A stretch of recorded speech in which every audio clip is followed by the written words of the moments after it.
केंद्रीय गृह मंत्री अमित शाह अपने एक दिवसीय प्रवास पर इंदौर पहुंचे, जहां विधानसभा 2 स्थित कनकेश्वरी गरबा मैदान पर हुए बूथ अध्यक्ष सम्मेलन में शामिल हुए, जहां आगामी 2023 मध्य प्रदेश विधानसभा चुनाव का शंखनाद कर आगामी चुनाव को पूर्ण बहुमत से जीतने के लिए कार्यकर्ताओं को संकल्प दिलाया।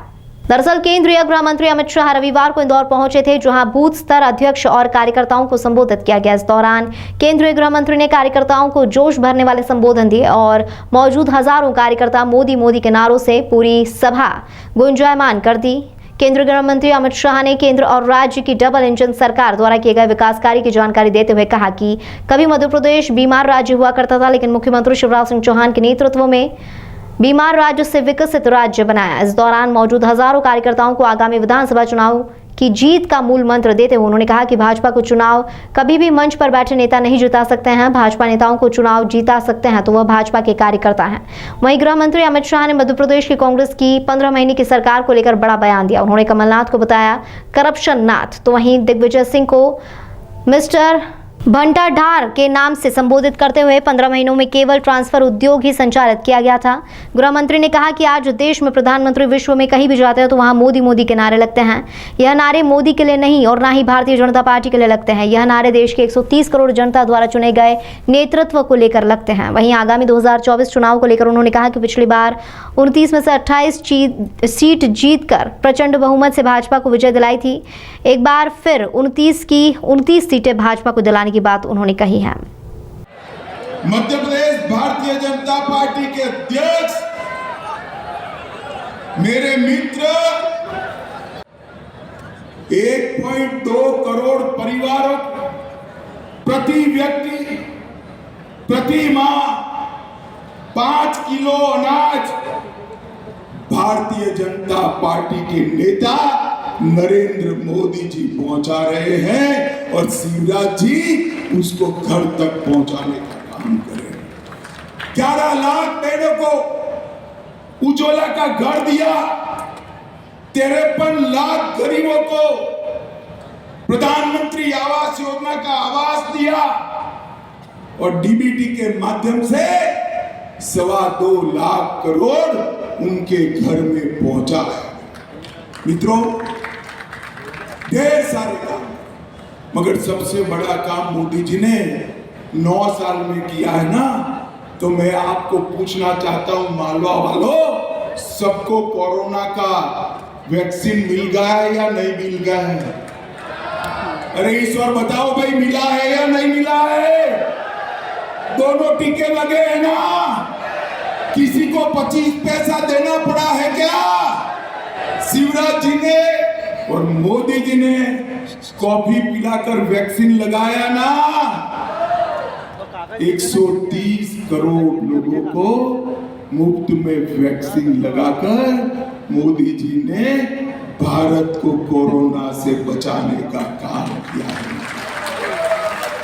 और कमलनाथ जी की सरकार 1.5 साल चली, हमारे शिवराज जी ने गरीब कल्याण की 51 से ज्यादा स्कीमें ऐसी थी जो शिवराज जी ने शुरू की और कमलनाथ जी ने बंद कर दी।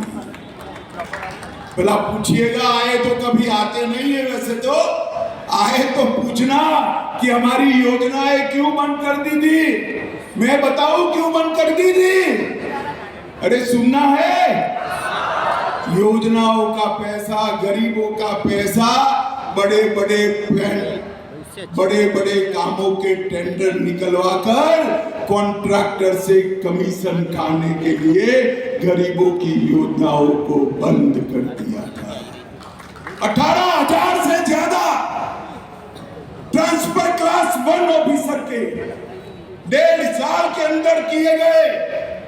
18,000 से ज्यादा मध्य प्रदेश में उनके समय में कोई नई इंडस्ट्री तो नहीं आई।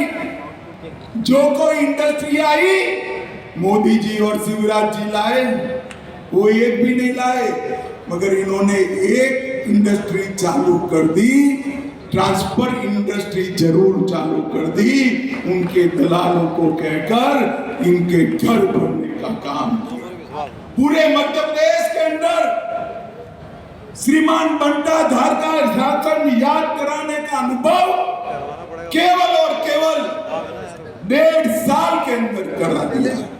माताओं, भाइयों, बहनों, हमारे यहाँ 2003 से लेकर अब तक जितनी भी सरकारें चली, उन्होंने और बाद में शिवराज जी ने और फिर मोदी जी और शिवराज जी की जोड़ी ने मध्य प्रदेश को बीमारू राज्य से विकसित राज्य बनाने का काम किया। हर गांव में, हर घर में बिजली पहुंची है या नहीं पहुंची है? सिंचाई का रकबा बढ़ा है या नहीं बढ़ा है? गेहूं, चावल और मूंग शिवराज जी खरीद रहे हैं या नहीं खरीद रहे हैं? जोर से बोलो, खरीद रहे हैं या नहीं खरीद रहे हैं? मित्रों, जब उनकी सरकार थी तब ये सारी चीजें नहीं। मैं आज पूछने आया हूं श्रीमान बंटाधार और करप्शन नाथ जी को कि आप बताइए, आप कितना मध्य प्रदेश का बजट छोड़कर गए थे? वो लोग मध्य प्रदेश का बजट 23,000 करोड़ का छोड़कर गए थे। वर्ष 2023 में शिवराज सिंह चौहान ने 23,000 करोड़ के सामने 3,14,000 करोड़ का बजट पेश किया। मित्रों, सर्व शिक्षा अभियान का बजट 8 गुना बढ़ा। एसटी, एससी, ओबीसी का बजट 60 गुना बढ़ा है। पहले 1,056 करोड़ था, शिवराज जी के शासन काल में 1,056 करोड़ से बढ़कर 64,390 करोड़ बजट हुआ। औद्योगिक विकास दर माइनस में घुमा करती थी और माइनस कम हो जाए तो वो सीना फुलाते थे। आज औद्योगिक विकास दर 24% हुई। राष्ट्रीय राजमार्ग 4,000 किलोमीटर से 13,000 किलोमीटर पहुंचे और कृषि विकास दर नेगेटिव में से बढ़कर 18%, समग्र देश में सबसे ज्यादा कृषि विकास दर हमारे मध्य प्रदेश में। मैं किसानों के लिए कहना चाहता हूं, एमएसपी पर गेहूं की खरीदी उन लोगों ने 4 लाख टन करी थी। कितनी करी थी? जरा जोर से बोलो भाई, सुनना पड़ेगा आपको। कितनी करी थी? 4 लाख टन। जोर से बोलो, कितनी?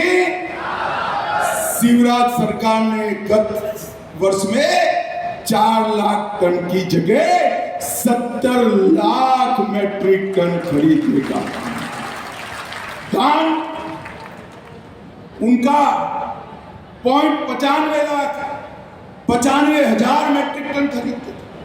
इसकी जगह 46 लाख मेट्रिक टन 45 गुना धान खरीदने का काम भारतीय जनता पार्टी की सरकार ने। 620 डॉक्टर मध्य प्रदेश से बनते थे, अब 4,000 डॉक्टर मध्य प्रदेश से बनते हैं और हिंदी में भी अब पढ़ाई लिखाई कर सकते हो भाई, हिंदी में भी कर सकते हो। और IIT